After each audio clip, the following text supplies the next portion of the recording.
অভিনয়ের পরিকল্পনাটা আসলে কি? সেই ক্ষেত্রে নাটক করছো পুরো দমে এবং তোমার সবকিছু মিলিয়ে তোমার মুভির অফার আসছে সেটাও আমরা জানি, সো বড় পর্দা নিয়ে পরিকল্পনা সেটা কি করছো?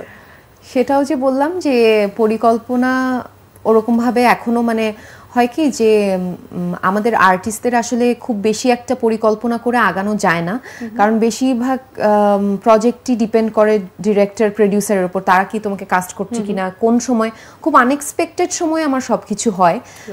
যখন আমি দেশের বাইরে চলে যাওয়ার প্ল্যান তখনই আমি মানে নাটক কমেডির কন্টেন্ট যদি বলি যে কমেডি রমকম নাটক তখনই আসা শুরু হয়, ইউটিউবে তখন নাটকের পপুলারিটি বেড়ে যায়, আমার ওইটা চেঞ্জ হয়। তো আমার এরকম কোনো প্ল্যান নাই যে এত বছর নাটক করব এরপরে ফিল্ম করব, এরকম তো প্ল্যানে আসলে হয় না। বাট অবশ্যই ইচ্ছা তো আছেই, বড় পর্দায় সবারই করা আসলে হচ্ছে না কেন? মানে বেশ অনেকটা দিন হয়ে গেল অভিনয়ের সাথে ব্যস্ততা কাটছে, সো ফিল্মের সাথে না মেলার কোনো মানে তোমার কাছে কি মনে হয় কারণটা কি?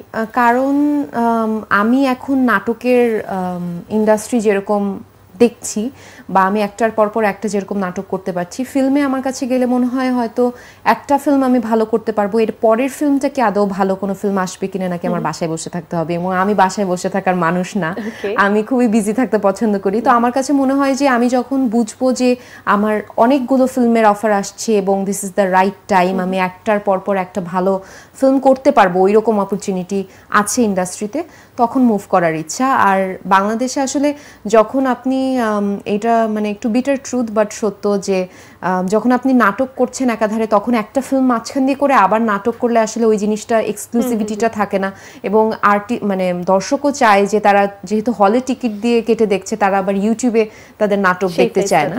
হ্যাঁ, সো সেই জায়গা থেকে আমার কাছে মনে হয় যে এখনো অনেক সময় আছে, নাটক করতে থেকে দেখা যাক কি হয়। ফিল্মে যদি নিজেকে দেখতেই চাও, কি ধরনের ফিল্ম বা কোনো পছন্দ আছে, কি ধরনের চরিত্র? আমার পছন্দর লিস্ট বিরাট। আমার যেরকম ভয়েস অ্যাক্টিং খুব পছন্দ অ্যানিমেশন মুভিজ, তেমনি আমার কমার্শিয়াল ধুমধারাক্কা নাচে গানে ভরপুর মুভিও পছন্দ। আবার হাওয়া যেরকম ফিল্ম ছিল আর্ট ফিল্ম টাইপের, সেটাও আমার খুব পছন্দ। সো আমি আসলে ওইরকম ভাবে জানি না, বাট আমার প্রথম ফিল্মটা, যদিও আমি প্রথম বলা চলে না, আমি একটা ফিল্ম করেছি হঠাৎ দেখা, ইমপ্রেস টেলিফিল্মের জয়েন্ট ভেঞ্চার ছিল, এটা আর্ট ফিল্ম ছিল। সো এর পরের ফিল্মটা আমার অবশ্যই একটু কমার্শিয়াল ধুমধারাক্কা নাচানাচি ফিল্ম করার ইচ্ছা।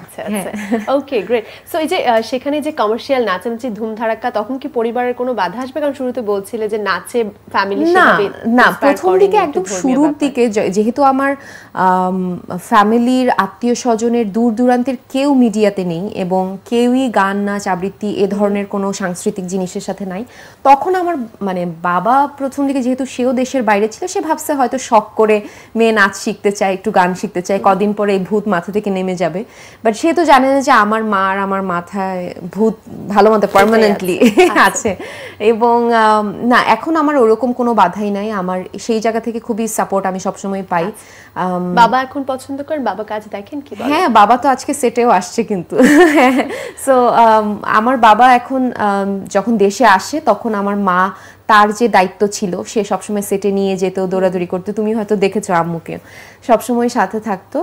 তো আম্মু এখন রিটায়ারমেন্টে চলে গেছে, আব্বু এখন সব সেটে নিয়ে যায়, রাতে নিয়ে আসে। আমি ছোটবেলা থেকে করে দিয়েছি, হ্যাঁ এখন তোমার দায়িত্ব। আর আম্মু এখন দেশের বাইরে বা ঢাকার বাইরে যখন কোথাও স্টে করতে হয়, সেই দায়িত্ব আম্মু, তখন আম্মু সঙ্গে যায় সব জায়গায় তোমার সাথে। দেশের বাইরে যতবার শুটিং এ গেছি ততবার, মানে এভরিওয়্যার।